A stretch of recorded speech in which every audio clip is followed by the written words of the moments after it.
Trump's met with Putin and Zelenskyy. What's next for Russia-Ukraine? Peace talks, as the dust settles from President Donald Trump's recent rapid-fire diplomacy on the Russia-Ukraine war, attention turns to what's next in peace negotiations. Trump sounded positive on Monday as he met with Ukrainian President Volodymyr Zelenskyy and European leaders at the White House, just 2 days after his summit with Russia's Vladimir Putin in Alaska. I think President Putin will make peace. I think President Zelenskyy will make peace. We'll see if they can get along, Trump said.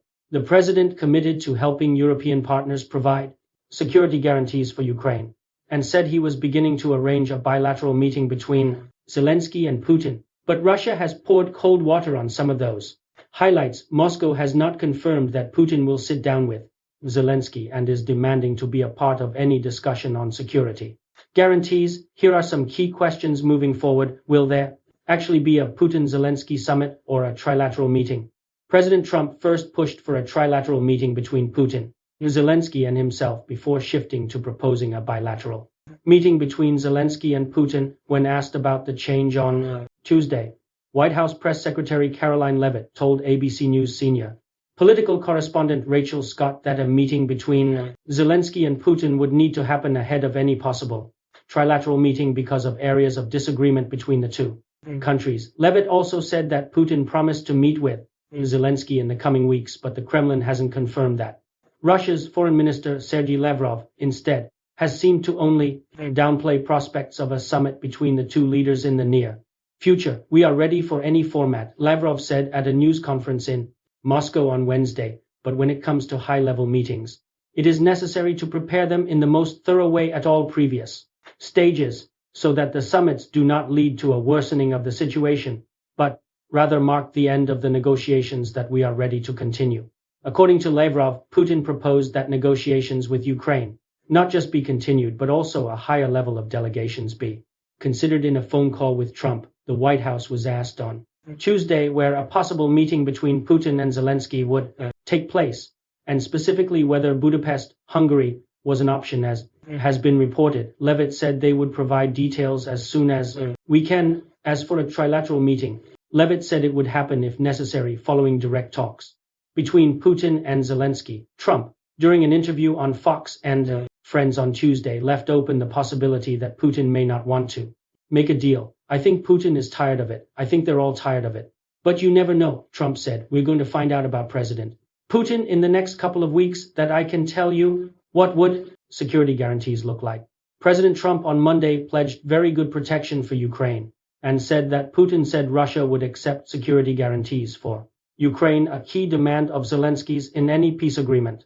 European leaders at the White House on Monday pressed for protections similar to Article 5 mutual defense obligations under NATO. Ukraine has pushed to become a member of the alliance, which Russia and Trump have rejected. Since Monday, Trump has ruled out U.S. boots on the ground in Ukraine in a peacekeeping role. Instead, he's floated the possibility of U.S. air support for Kyiv and helping Europe coordinate security guarantees. According to the White House, Trump has instructed his national security team to come up with a framework for these security guarantees that can be acceptable to help ensure a lasting peace and end this war. NATO defense officials, including U.S. military officials, held a virtual meeting on Wednesday to discuss security guarantees for Ukraine. Russia, meanwhile, said any talks without them are on a road to nowhere. We cannot accept the proposal to address security and collective security issues without Russia's involvement. This will not work. We have repeatedly explained that Russia does not exaggerate its interests, but we will firmly and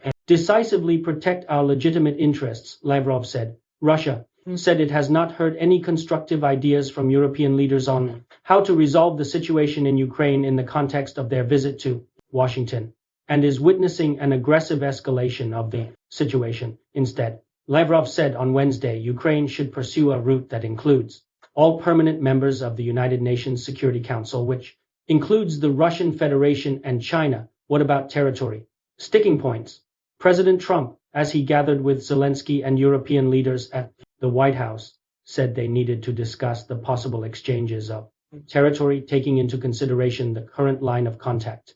Trump has talked about land swapping, but it's unclear what Russia would offer Ukraine in return to keeping some of the Ukrainian territory it's gained since its invasion. Since February 2022, Russia has gained about 20% of Ukraine's land.